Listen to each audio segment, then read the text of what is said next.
Hello friends, a very good evening to all of you. कैसे हैं आप सब? Welcome to my YouTube channel Renu Mittal coaching classes. I am Renu.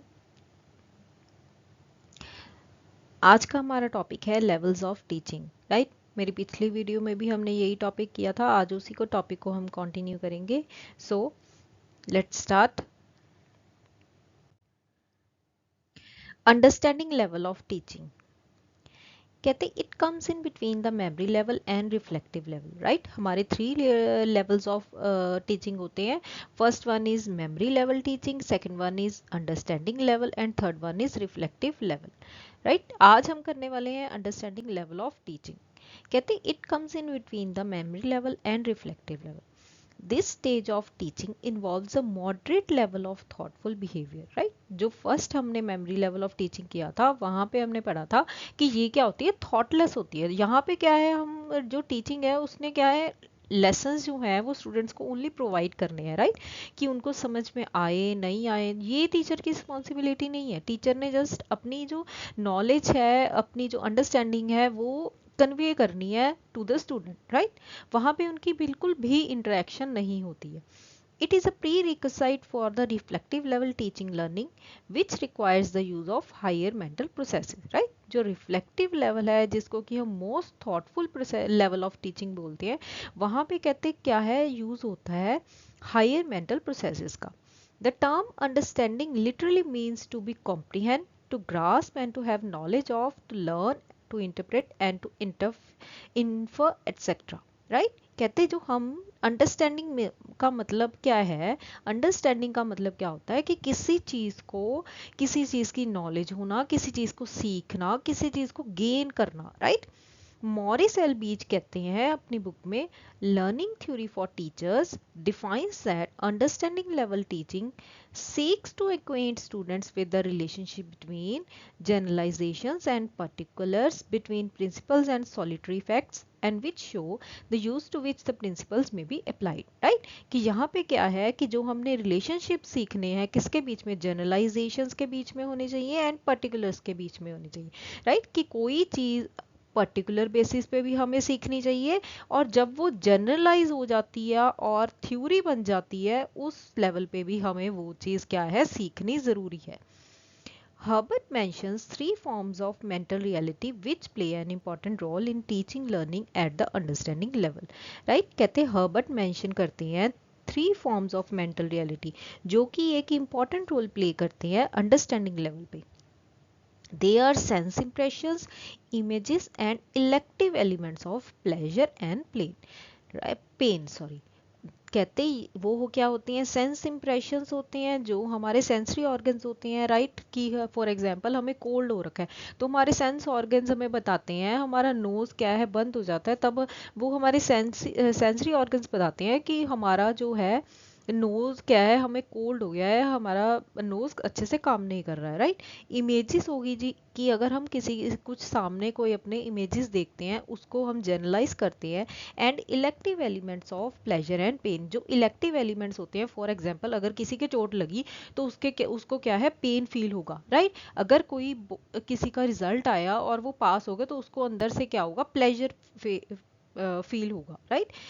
In Herbert's arrangements, the teacher is conceived as an architect as well as the builder of the minds of the students by manipulating ideas to construct a student circle of thought. Right? कहते Herbert's ने क्या arrangement की है कि जो teacher है वो क्या है, एक आर्किटेक्ट के तौर पे काम करता है एंड बिल्डर होता है कि स्टूडेंट्स के माइंड्स का, राइट। उनको आइडियाज उनके मैनिपुलेट करता है स्टूडेंट्स के सर्कल ऑफ थॉट के बीच में, right। This is what understanding level of teaching. He advocated 6 steps of teaching. First one is preparation. First सबसे पहले हम क्या करेंगे, प्लान को प्रिपेयर करेंगे, देन उसको प्रेजेंट करेंगे, राइट। स्टूडेंट के सामने उसको प्रेजेंट किया जाएगा। नेक्स्ट उसके बाद स्टूडेंट्स क्या करेंगे करेंगे, उनका कंपैरिजन करेंगे, राइट। कि फॉर एग्जांपल अगर उनको 2 पर्सन से नॉलेज मिल रही है तो दोनों की नॉलेज को वो क्या करेंगे, कंपेयर करेंगे। एंड उसके बाद उसको जनरलाइज करेंगे, देन उसको अप्लाई करेंगे एंड आफ्टर दैट उनकी इवेल्युएशन की जाएगी, right. Morrison very clearly stated that understanding is not merely being able to recall something, It is not mere generalization deducted from specific facts. It's an insight into how it may be used in future situations. Right? Morrison जो है वो clearly state करते हैं कि understanding का मतलब ये नहीं है कि हमने कुछ याद कर लिया, राइट और ना ही ये है कि हमने कोई थ्योरी सीखी उसको जनरलाइज कर दिया, राइट कि हमने कोई पर्टिकुलर चीज देखी उससे जनरलाइजेशन कर ली। No, it is an insight into कि हम इनको फ्यूचर सिचुएशंस में कैसे यूज करेंगे, right.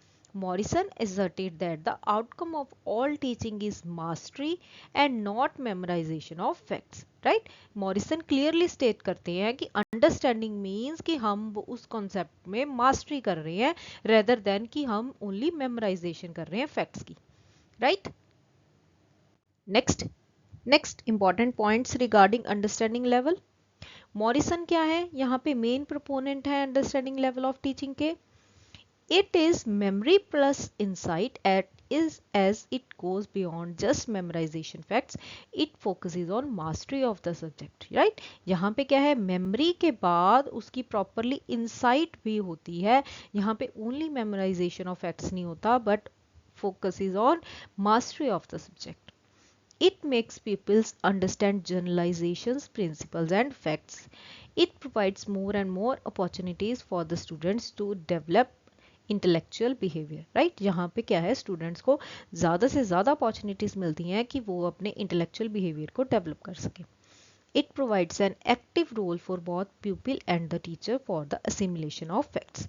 The evaluation system may includes both essay and objective type questions. ये बहुत इंपॉर्टेंट है कि यहाँ ये एग्जाम पॉइंट ऑफ व्यू से एग्जाम में पूछा जाता है ऐसे क्वेश्चन कि अंडरस्टैंडिंग लेवल ऑफ टीचिंग में जो इवेल्यूशन होती है वो किस बेसिस पे होती है। तो ये क्वेश्चन बहुत इंपॉर्टेंट है कि वहाँ पे एसे एंड ऑब्जेक्टिव टाइप क्वेश्चंस दोनों से इवेल्यूशन की जा सकती है। Clear. Next, merits advantages understanding level of teaching. First one is effective learning होती है, development of different cognition abilities, set stages for entering into reflective level of teaching and effective classroom interaction, जो कि interaction memory level of teaching में बिल्कुल भी नहीं होती थी, यहाँ पे क्या है, इफेक्टिव क्लासरूम इंटरेक्शन होती है। Clear. Next, demerits, ignores higher cognitive abilities जो कि रिफ्लेक्टिव लेवल में ही होती हैं, less emphasis on intrinsic motivation कि यहाँ पे इंट्रिंसिक मोटिवेशन पे कम ध्यान दिया जाता है रेदर देन कि हम लोग एक्सट्रिंसिक देखते हैं। नो इंडिविजुअलाइज्ड लर्निंग, यहाँ पे क्या है, फैक्ट्स एंड फिगर्स के बारे में बात की जा रही है, इंडिविजुअल फैक्ट्स को इग्नोर किया जाता है। Teacher centre, this is also teacher centred learning, right. यहाँ पे क्या है, जो फैक्ट्स एंड फिगर्स हैं वो भी टीचर सेंटर्ड ही होते हैं rather than student centre, right. Student centre कौन सी होगी, only reflective level of teaching. Clear. So this is it for today's video. I hope you like it. Please if you like my video, please subscribe my channel and also share my channel to others who are also preparing for the UGC NET. Clear? Thank you so much. Stay tuned.